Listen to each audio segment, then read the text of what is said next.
Welcome back to another tech tip by Appliance Video. Today we will take a look at why your ice maker will not produce any ice.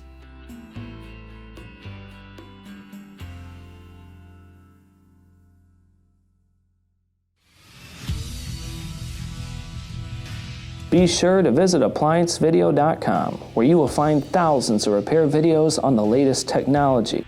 And for a limited time, you can save big on an annual membership and take advantage of all of our premium benefits. ApplianceVideo.com. Do it right the first time. It's a hot day, and you go to your refrigerator for a nice cold glass of ice water, only to find out that no ice is dispensing. Let's check out the top 3 reasons that this is happening. It's pretty self-explanatory, but if you just plugged in your refrigerator, it can take up to 24 hours to reach normal temperatures before your ice maker will even start producing ice cubes. Keep that in mind the next time that you purchase a new fridge. The next common reason is if your ice maker has a control lever or arm. Oftentimes, this arm can be lifted in the off position. This is an easy fix. Simply lower the arm down to the on position so the ice maker will enter the harvest cycle and produce ice.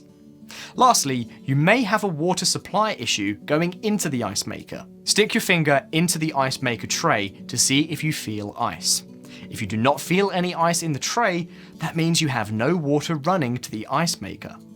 This could be caused by a clogged or a faulty water inlet valve or a water solenoid valve issue. If this video has helped you, like the video and subscribe to our channel, and I'll see you in the next one.